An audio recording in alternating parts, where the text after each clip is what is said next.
à l'heure pour Immersion avec Securitas.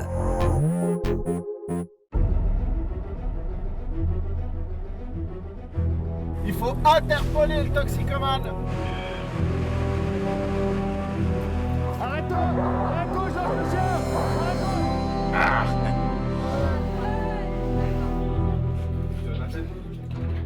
Bonsoir. Chaque année, près de 65 000 malades arrivent ici aux urgences des HUG pour être soignés. Les cas les plus graves sont souvent pris en charge avant d'arriver à l'hôpital par les équipes du SMUR. Nous les avons suivis en immersion dans leur travail, mais aussi pendant leur formation. Vous allez les voir en intervention sur le terrain, face notamment à un homme au visage ensanglanté qui refuse des soins. And you might bleed in your head. Mais vous les verrez aussi en formation pour apprendre à maîtriser les gestes qui sauvent des vies. Vous les verrez aussi en action dans un EMS au secours d'une femme âgée. Ils doivent aussi être capables de porter secours aux victimes en hélicoptère. Vous les verrez lors de l'une de ces formations.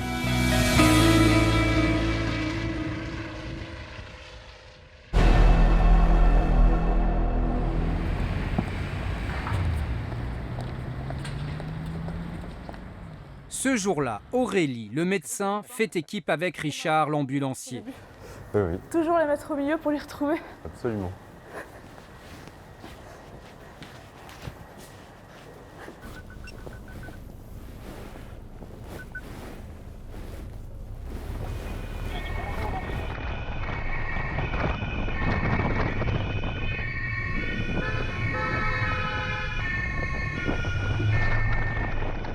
Une personne qui aurait fait une chute avec un traumatisme crânien et qui est inconsciente.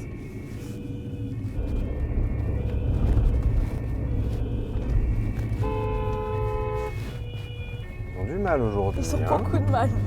Ça allait mieux vers l'aéroport. Ouais, en effet, ouais.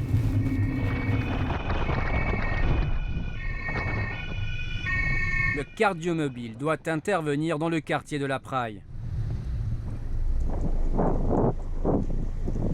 Des ambulanciers sont déjà sur les lieux. Toujours avec apparemment peut-être des mouvements un petit peu bizarres. Il a fait une chute, il a perdu connaissance et ensuite on ne sait pas très bien ce qui se passe quand on le prend en charge. La victime est un homme d'une cinquantaine d'années. Son visage est ensanglanté. Il ne parle que l'anglais. On ne sait pas comment, lui il ne se souvient pas. Lui Sir, il dit qu'il n'a pas de look problème at de me, santé. okay? Try not to move your head too much, okay? Okay, keep looking at me, okay?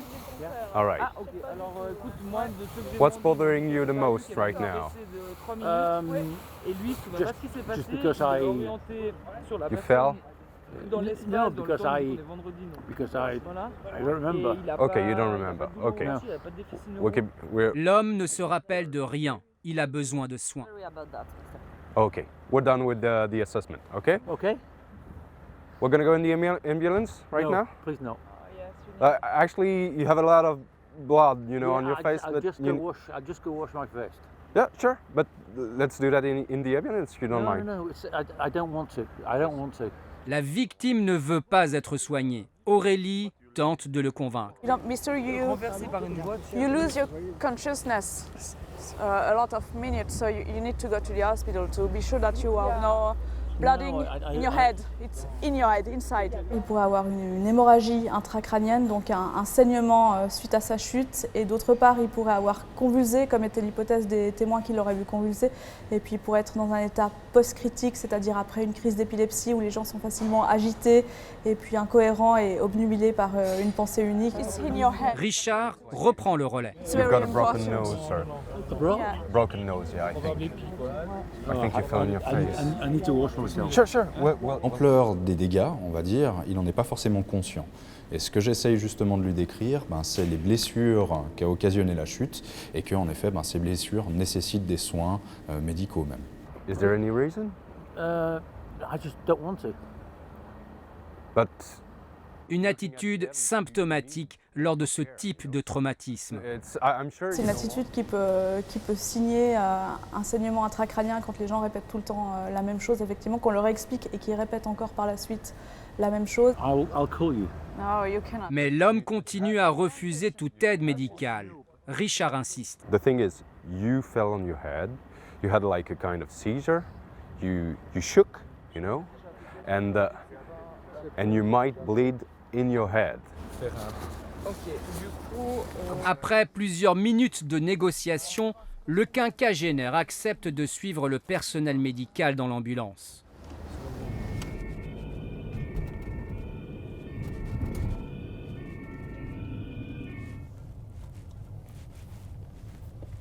Alors qu'il est sorti de l'ambulance, l'homme parle français. Hello again. Ah, bien. Vous vous sentez mieux? Ouais, ça va? Je vais juste nettoyer mon visage. Qu'est-ce qu'il y a? Oui, voilà.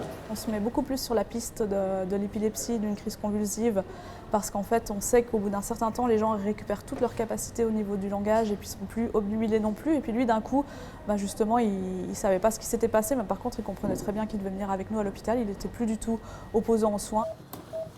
Au final, les examens n'ont révélé aucun traumatisme crânien, juste un nez cassé et quelques plaies au visage.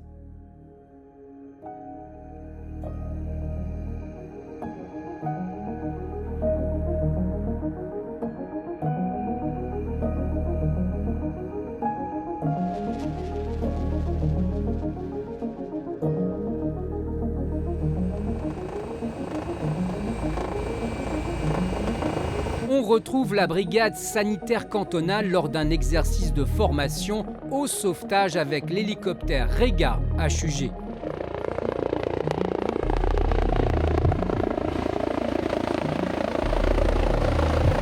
Bertrand Tornet est l'un des 3 pilotes de l'hélicoptère. Ce jour-là, il entraîne les médecins au treuillage. Le treuillage est une technique qui nous permet d'évacuer le patient ou d'amener le médecin sur lieu d'intervention lorsque nous n'arrivons pas à poser de manière conventionnelle avec l'hélicoptère.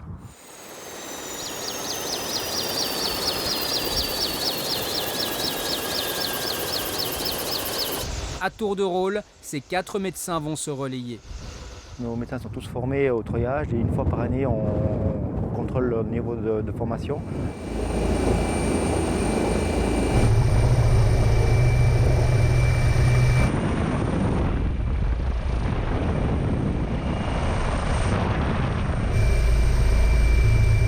Pour les médecins, cet exercice est indispensable. Ils doivent être prêts pour ce type d'intervention. Les situations de treuil sont des situations par définition difficiles. On peut avoir des patients qui sont médicalement difficiles, dans un terrain difficile. Et donc nous, tous ces exercices-là servent à essayer de maintenir une compétence, sachant qu'ils ne sont pas forcément les missions les plus fréquentes non plus. Donc c'est essentiel pour nous de vérifier qu'on est apte à tout et n'importe quand.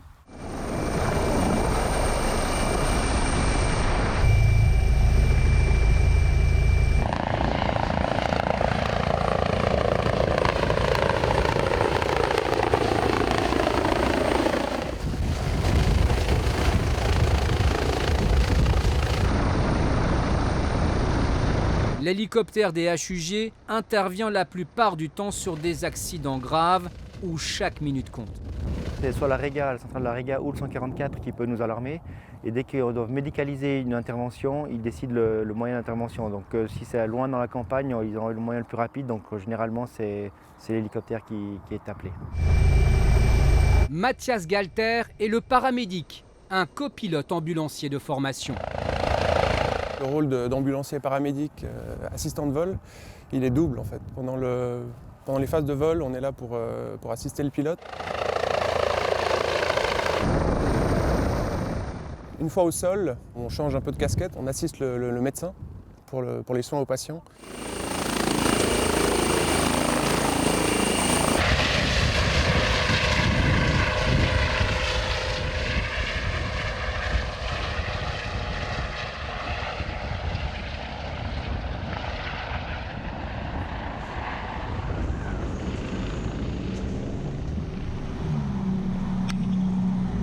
Nouvelle intervention pour l'équipe du SMUR. Direction le quartier des Charmilles.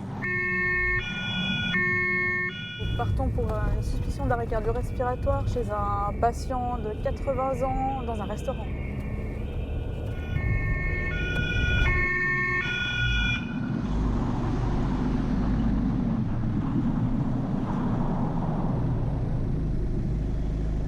Ils doivent intervenir dans un restaurant situé à proximité du parc Geisendorf.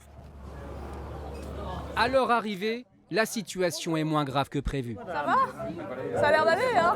Ouais, on va regarder. Le patient n'a jamais eu d'arrêt cardio-respiratoire, mais qu'il aurait présenté un malaise après son repas.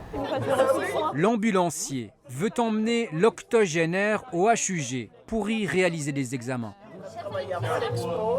Est-ce que ça vous va d'aller faire un contrôle à l'hôpital pour voir pourquoi est-ce que vous avez fait ça? Le médecin tente de convaincre le patient de faire des examens complémentaires. Non, alors, c'est pas du tout le but de vous hospitaliser, c'est d'aller aux urgences pour faire un laboratoire, un électrocardiogramme et puis essayer de comprendre ce qui s'est passé.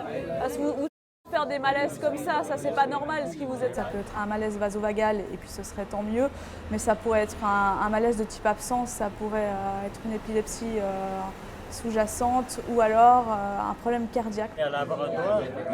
À l'hôpital, et ils vous font tout aux urgences. Les négociations avec le patient aboutissent à un compromis. C'est pour aller aux urgences et contrôler en fait. Il accepte d'être contrôlé au centre médical de Vermont, situé dans le quartier. Appelez la permanence de Vermont pour qu'ils vous prennent en urgence faire un contrôle. Et puis après vous rentrez. Avec papier là-bas? Non. Vous m'amenez? Oui, bien sûr. Ouais, ça va. Nous, ce qu'on voulait, c'était qu'il soit vu par un médecin, qui consulte. Ma foi, s'il doit le faire dans une permanence près de chez lui parce que ça l'arrange, pourquoi pas?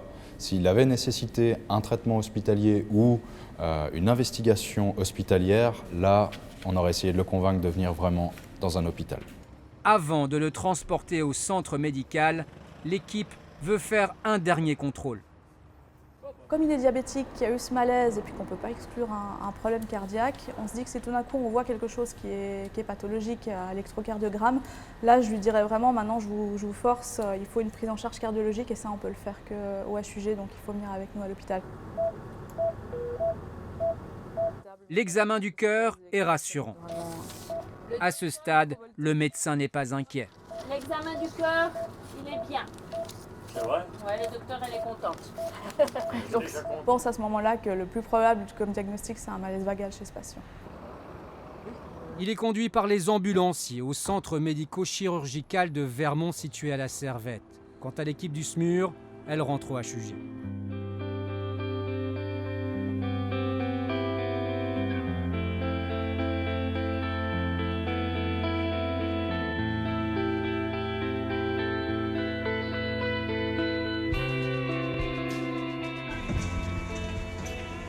Moins d'une heure plus tard, le 144 demande l'intervention du SMUR. Il s'agit du patient de 80 ans qui a fait un malaise dans un restaurant. C'était une surprise parce que l'image qu'on avait justement du patient, tant cliniquement, son aspect, comment il se sentait et tout ça, ce qu'il ressentait sur site, et puis également les données qu'on appelle paracliniques, donc les constantes qu'on avait, les examens qu'on avait faits étaient bons. On est étonnés parce qu'on nous dit maintenant qu'il fait un problème cardiaque et puis nous on avait justement cet électrocardiogramme qui était très rassurant. L'équipe du cardiomobile reprend le chemin des Charmilles.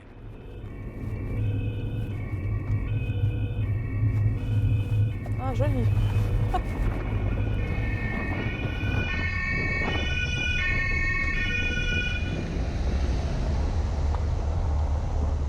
Au centre médical de Vermont, le SMUR est accueilli par une infirmière. Il y a les ambulanciers qui arrivent aussi, derrière nous. Bonjour. Le médecin de garde va rapidement faire le point sur la situation. En tout cas, la DRS, ça, il n'a jamais mentionné. Le CG était vraiment sans particularité sur site. L'homme de 80 ans a été couché. Richard lui pose quelques questions. Ouais, beaucoup mieux. Vous avez une douleur dans la poitrine? Non. Non? Ok. Pas de gêne respiratoire? Non. D'accord, ok. J'essaie de me renseigner justement sur une éventuelle évolution. Est-ce qu'il y a eu une douleur thoracique qui est apparue? Est-ce qu'il a eu une sensation de malaise? Enfin, quoi que ce soit de nouveau. Ni la langue. Selon le médecin de la permanence, l'état de santé de l'octogénaire peut se détériorer. C'est juste qu'on lui a fait des examens de laboratoire qui peuvent signifier plusieurs choses et qui pourraient effectivement signer un infarctus ou une embolie pulmonaire. On veut savoir si vous faites un infarctus ou pas. Pour en être sûr, un nouvel électrocardiogramme va être réalisé. Parce que le premier qu'on vous a fait dans l'ambulance, il était normal.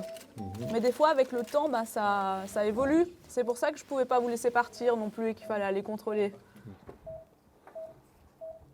De son côté, Richard prépare une injection d'anticoagulant. Juste le double contrôle, Yannick. Donc de l'héparine, 5000, 2020. L'héparine est un anticoagulant qui permet en fait de fluidifier le sang. Il peut être donné justement préventivement à la fois s'il y a un caillot, on va empêcher ce caillot de grossir. Les résultats de l'électrocardiogramme tombent. L'infarctus est écarté, mais l'examen du laboratoire montre une anomalie. À partir du moment où il est positif comme là, ça peut être tellement de choses. Ça peut être une infection, ça peut être l'âge, ça peut être l'embolie pulmonaire, l'infarctus. Il y a plein de choses qui vont élever ce résultat. Le patient est emmené aux urgences des HUG où des examens approfondis vont être réalisés.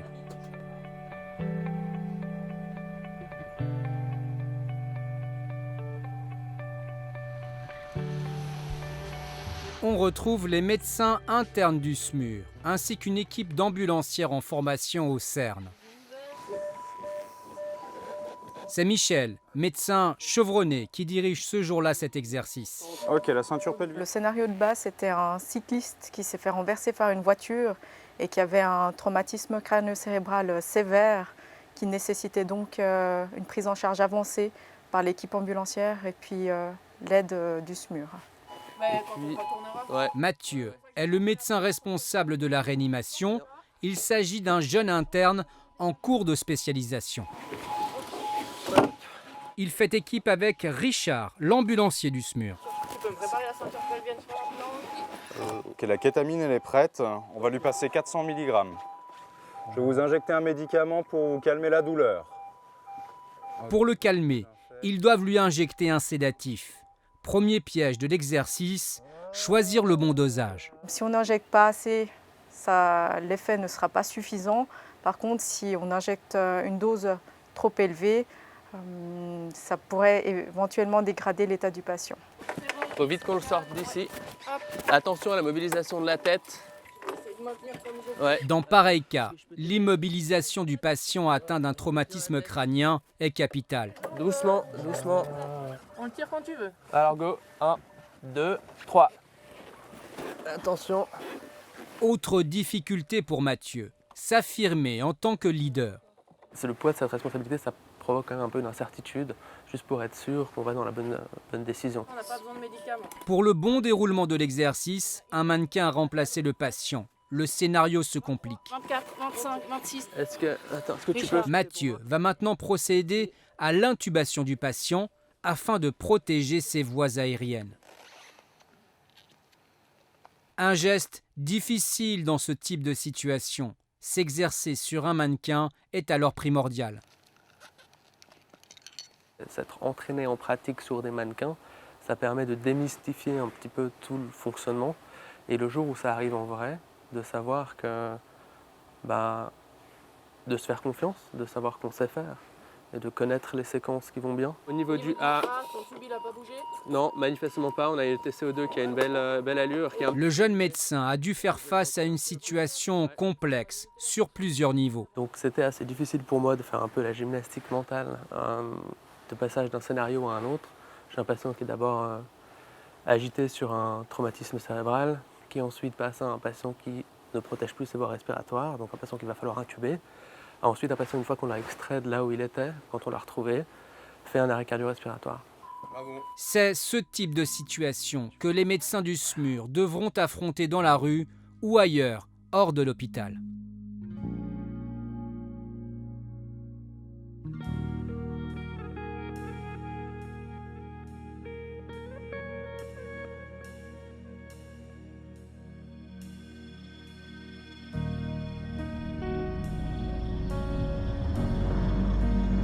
Il est 23h15, dans la voiture du SMUR, Élie, l'ambulancier, et Marine, le médecin, ils partent en intervention à la Servette. C'est une dame qui vit dans un EMS et qui en fait a des difficultés à respirer.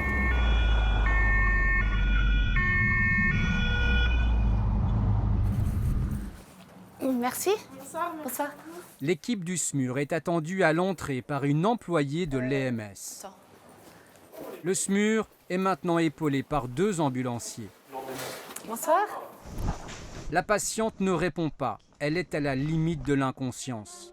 Il s'agit d'une femme de 92 ans. Elle éprouve des difficultés à respirer. Elle a très probablement ce qu'on appelle un OAP, un œdème aigu du poumon. Ellie prépare une gazométrie.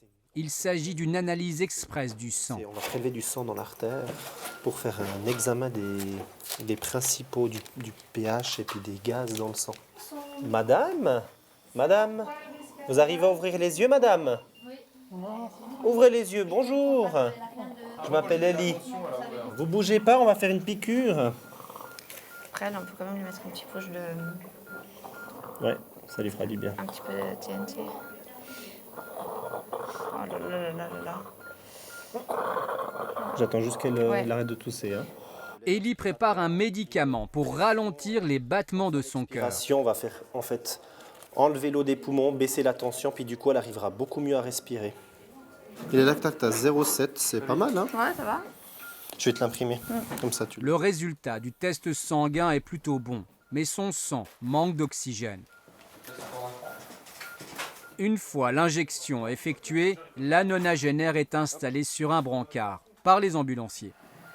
Ton scope, tu préfères le mettre derrière la tête, puis je mets le Hamilton plutôt? Ouais, plutôt le Hamilton. Ouais. Alors on transfère déjà. Le Hamilton, cette machine portative, va maintenant aider la patiente à respirer. On l'utilise souvent lors de difficultés respiratoires, l'œdème aigu du poumon. Voilà, tout va bien, madame. Voilà. Respirez tranquille. Voilà.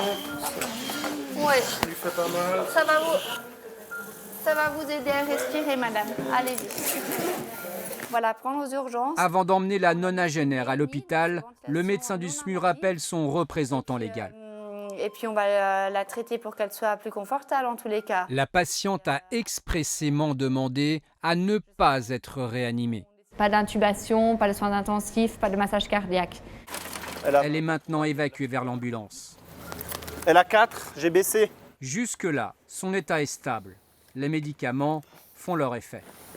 Bon, moi je lui enlèverai ça juste un petit instant. On n'arrive pas à choper le four radial. Mais à l'intérieur de l'ambulance, elle s'arrête de respirer.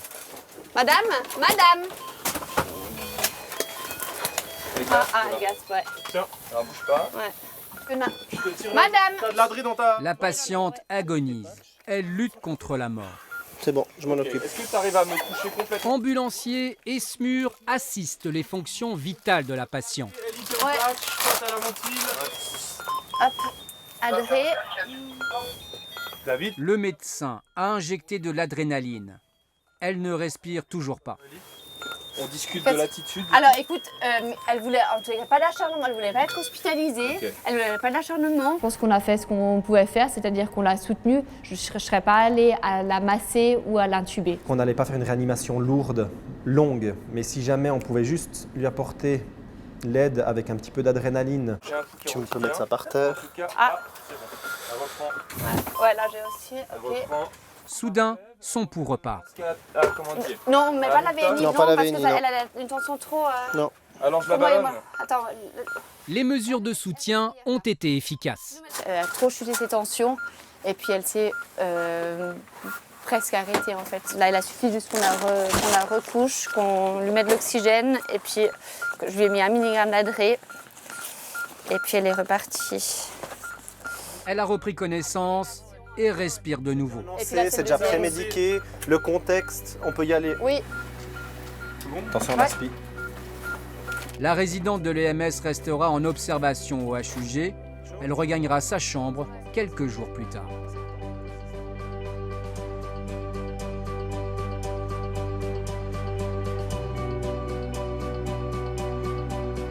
En 2017, le SMUR a réalisé plus de 4500 interventions à Genève.